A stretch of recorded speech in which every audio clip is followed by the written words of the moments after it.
Realty Income, commonly known as the monthly dividend company, is currently trading at $53 per share, down 9.4% year to date and over 33% since its all-time high in February 2020. So, is this a good opportunity to buy the dip, or will the stock continue going down in 2024? In this video, we'll answer this question by analyzing the Realty Income stock, reviewing important financial metrics, comparing the stock's performance against competitors, and assessing the stock's dividend safety. By the end of the video, we will run the numbers through our valuation model, deciding on an acceptable buy price with a reasonable margin of safety. Founded in 1969, Realty Income Corporation is a prominent real estate investment trust that primarily invests in commercial real estate. As of the fourth quarter of 2023, it owned over 15.4 thousand commercial real estate properties and was the fifth largest REIT around the world, with a strong and growing international presence. Despite its size, Realty Income has a well-diversified real estate portfolio, with none of its clients making up more than 3.8% of its annual rent income. As you can see here, some of its biggest clients are large and well-established brands such as Dollar General, Walgreens, Walmart, and FedEx. Not only that, the company is also diversified across different industries, with the largest category only making up 11.4% of the total annual rent. One of the most attractive selling points for Realty Income is the type of clients it has. 4 out of its clients' top 5 industries are considered recession-proof. These are grocery, convenience, and dollar stores, as well as drugstores, which together make up 34.2% of its annualized rent income. This is especially important because during economic downturns, these type of industries tend to maintain reasonable demand on their products and are able to continue to generate and maintain their revenues. Therefore, they can still pay their rent obligations to Realty Income, which greatly mitigates the company's downside risks in such environments. At the time of filming this video, Realty Income is a large cap company with a market cap of $45.7 billion. It is trading at a price to earnings ratio of 42.2 and has an attractive dividend yield of 5.8%. Looking at the stock's performance over the last 5 years versus the S&P 500, we can see that Realty Income significantly lagged the S&P, decreasing 22% since April 2019, while the S&P increased 69%. Now, when comparing Realty Income's performance with its competitors in the retail real estate industry over the last 5 years, we'll notice that the entire industry has been underperforming. Simon Property Group, Regency Centers Corp., and Federal Realty declined by 21%, 14%, and 25% respectively, while Kimco Realty Corp. was the only one that saw positive returns with a 2% increase since April 2019. Moving on to Realty Income's financial statements, we can see that revenues grew from $1.5 billion in 2019 to $4.1 billion in 2023. That's a CAGR, or a compound annual growth rate, of 26.5%. Similarly, we can see that net income increased from $436 million in 2019 to $872 million, which is a healthy CAGR of 17.5%. Now, due to the long-term lease agreements as well as the type of clients that Realty Income has, you'll notice that despite the COVID-19 pandemic in 2020, revenues consistently increased year to year. And while net income did decrease slightly in 2020 and 2021, it experienced a very strong rebound since then, with both metrics over doubling in this 5-year period, which is really strong growth for such a large REIT. As for the balance sheet, we can see that the cash balance in 2019 was $54 million and increased to $233 million in 2023, which is a CAGR of 40.5%. Current assets, which includes the cash balance, increased from $456 million to $2.9 billion, a CAGR of 53.8%. Net debt, which is the sum of short and long-term debt minus cash and cash equivalents, also increased from $8 billion in 2019 to $21.8 billion in 2023. That's a compound annual increase of 26.3%. Now, $21.8 billion in debt is definitely a huge amount, especially when compared with revenue and income levels. However, it is very common for REITs to have significant debt levels given the capital-intensive nature of real estate. This is particularly true in periods of low interest rate, where REITs tend to increase their debt levels to acquire new assets with more favorable interest payments, which is exactly what we see here. Just something to keep in mind when investing in these types of businesses. In terms of the dividend, Realty Income has a dividend safety score of 80 out of 100, which gives it a safe rating and implies that a dividend cut is unlikely. The company has been paying a dividend for the past 55 years straight without a reduction, and has been increasing the dividend for the past 29 years, making it a dividend aristocrat. The dividend has been increasing on average 5% in the last 20 years and 3% in the last 5 years, with the latest increase coming in line with that at 3%. And just so you're aware, rather than making one large increase of 3%, Realty Income usually opts for multiple smaller increments that cumulatively add up to that yearly increase. So for example, in 2023, they increased the dividend 4 times in total, which together made up the 3% increase. As we can see here, Realty Income's dividend yield of 5.8% is much higher than its 5-year average of 4.5%, which indicates possible undervaluation. Similarly, Realty Income's forward price to adjusted funds from operation also indicates undervaluation, with a ratio of 12.7 versus its 5-year average of 17.7. Now, you might be wondering why we're using the forward price to adjusted funds from operation ratio rather than the standard PE ratio, which we generally use for other companies. This is because of the significant operational differences between REITs and other businesses. Using PE, or net income, to evaluate REITs can be extremely misleading, given the heavy impact of non-cash items such as depreciation and amortization on earnings, which are excluded from net income. Funds from operation and adjusted funds from operation adjust for this by adding these items back into net income, thus providing a more accurate picture of a REIT's operational performance, as well as the amount of cash available for investors. Now, you don't really need to worry about the exact specifics of how they're calculated.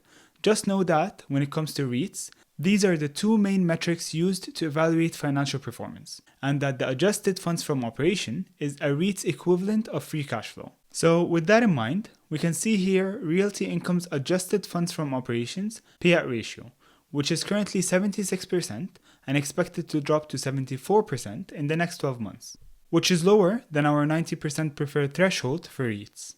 Now, you might be thinking that 90% is pretty high. However, by law, REITs are obligated to distribute at least 90% of their earnings to shareholders, which leads to high but generally sustainable payout ratios. Shares outstanding have increased substantially from 219 million shares in 2014 to 693 million shares today. That's a 216% increase in shares outstanding since 2014.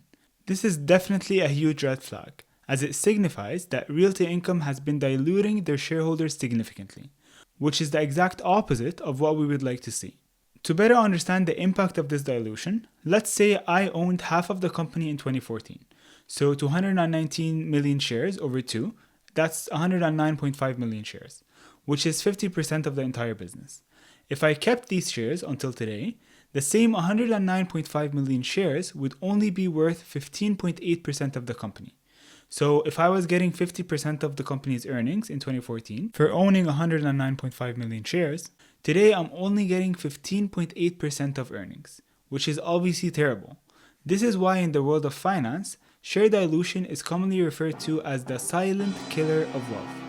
Now, although this is a stock analysis and not a financial education video, I like to provide some additional context to these numbers to help you make better informed and data-driven financial decisions. Obviously, some of these topics need dedicated videos for them to be explained fully, so let me know in the comments below if this is something that you would be interested in.